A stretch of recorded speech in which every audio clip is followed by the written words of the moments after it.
అసలు మన మెదడు ఒక విషయం మీద ఎలా ఫోకస్ చేస్తుంది ఎప్పుడైనా అనిపించిందా? మన రియాలిటీని, మన ఆలోచనల్ని, పనుల్ని అన్నిటినీ కంట్రోల్ చేసేదే ఇదే. అదే అటెన్షన్ లేదా శ్రద్ధ. రండి, ఈ అద్భుతమైన ప్రపంచంలోకి ఓ లుక్కేద్దాం. మనందరికీ ఇది అనుభవమే కదా.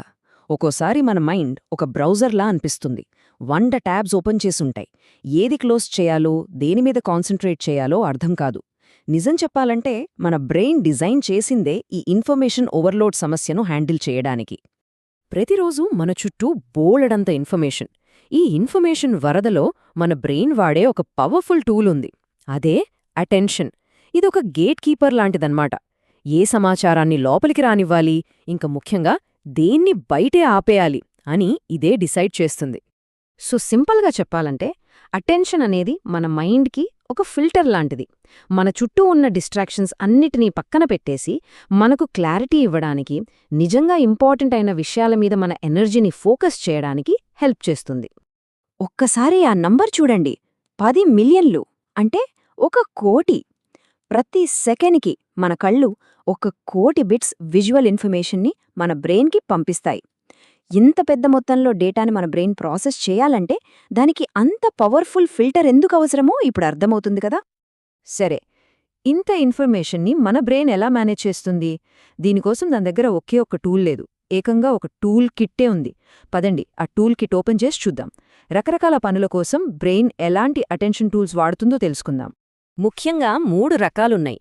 మొదటిది డివైడెడ్ అటెన్షన్, అంటే ఒకేసారి 2-3 పనులు చేయడం. అదేనండి మన మల్టీటాస్కింగ్. రెండోది సెలెక్టివ్ అటెన్షన్, అంటే చుట్టూ ఎంత గోల ఉన్నా మనం చదివే పుస్తకం మీద ఫోకస్ చేయడం. మూడోది సస్టెయిన్డ్ అటెన్షన్, అంటే ఒక సినిమా చూస్తున్నప్పుడు చివరి వరకు అదే కాన్సంట్రేషన్తో ఉండటం. ఈ సెలెక్టివ్ అటెన్షన్ అనేది ఒక పెద్ద మెషీన్ లాంటిది. ఇక్కడ కనిపిస్తున్న ఈ గియర్స్ లాగే అందులో చాలా పార్ట్స్ ఉంటాయి. ఇది సింపుల్గా ఒక ఆన్ ఆఫ్ స్విచ్ కాదు, ఇది ఒక స్పాట్లైట్ లాంటిది. మన మెంటల్ ఎనర్జీ మొత్తాన్ని ఒకే ఒక విషయం మీదకు ఆ స్పాట్లైట్ లాగా ఫోకస్ చేసి మిగతా అనవసరమైన విషయాలన్నిటినీ చీకట్లోకి, అంటే బ్యాక్గ్రౌండ్లోకి నెట్టేస్తుంది. దీని గురించి ఇంకాస్త డీప్గా తెలుసుకోవాలనుందా? అయితే ఈ క్యూఆర్ కోడ్ స్కాన్ చేయండి. ఇది మిమ్మల్ని వర్కింగ్ మెమరీ గురించి చెప్పే ఒక వీడియో దగ్గరికి తీసుకెళ్తుంది. గుర్తుపెట్టుకోండి, వర్కింగ్ మెమరీ అనేది అటెన్షన్లో చాలా చాలా కీలకమైన భాగం. ఓకే, మన బ్రెయిన్లో ఒక ఫిల్టర్ ఉందని మనకి అర్థమైంది. కానీ అది అసలు ఎలా పనిచేస్తుంది? ఏ ఇన్ఫర్మేషన్ని లోపలికి రానివ్వాలి, దేన్ని బయట ఆపేయాలి అని ఎలా డిసైడ్ చేస్తుందో ఇప్పుడు చూద్దాం. చాలా ఏళ్ల క్రితం, అంటే 1958లో డొనాల్డ్ బ్రాడ్బ్యాండ్ అనే సైంటిస్టు ఒక ఐడియా ఇచ్చారు. ఆయనేమన్నారంటే, మన అటెన్షన్ ఒక బాటిల్ నెక్ లాంటిది. అంటే ఒక బాటిల్ మెడ దగ్గర ఎలాగైతే కొంచెమే లిక్విడ్ ఒకేసారి వెళ్తుందో, అలాగే మన బ్రెయిన్ కూడా ఒకేసారి కొద్ది సమాచారాన్ని మాత్రమే ప్రాసెస్ చేయగలదు. ఈ బాటిల్ నెక్ విషయంలో 2 పాపులర్ థియరీలున్నాయి. బ్రాడ్బ్యాండ్ థియరీ ప్రకారం ఇదొక ఆన్ ఆఫ్ స్విచ్, అంటే మనం దేనిమీద ఫోకస్ చెయ్యట్లేదో ఆ ఇన్ఫర్మేషన్ పూర్తిగా బ్లాక్ అయిపోతుంది. కాని తర్వాత ట్రీస్మెన్ అనే సైంటిస్ట్ ఇంకో థియరీ చెప్పారు. ఆయన ప్రకారం ఇది వాల్యూమ్ డయల్ లాంటిది. అంటే మనం పట్టించుకోని విషయాలు పూర్తిగా ఆగిపోవు, వాటి వాల్యూమ్ మాత్రం బాగా తగ్గిపోతుంది. దీనికి ఒక మంచి ఉదాహరణ ఉంది. దీన్నే కాక్టైల్ పార్టీ ఎఫెక్ట్ అంటారు. అంటే మనం ఒక ఫంక్షన్లో ఉన్నామనుకోండి, ఎంతోమంది మాట్లాడుకుంటూ ఉంటారు. మనం ఒకరితో సీరియస్గా మాట్లాడుతున్నా కూడా రూంలో అవతలి వైపు నుంచి ఎవరైనా మన పేరు పిలిస్తే టక్కన మనకు వినిపిస్తుంది. ఎలా? ఎందుకంటే ట్రీస్మన్ చెప్పినట్టు మన బ్రెయిన్ ఆ మాటను పూర్తిగా బ్లాక్ చేయలేదు, జస్ట్ దాని వాల్యూమ్ తగ్గించి పెట్టింది.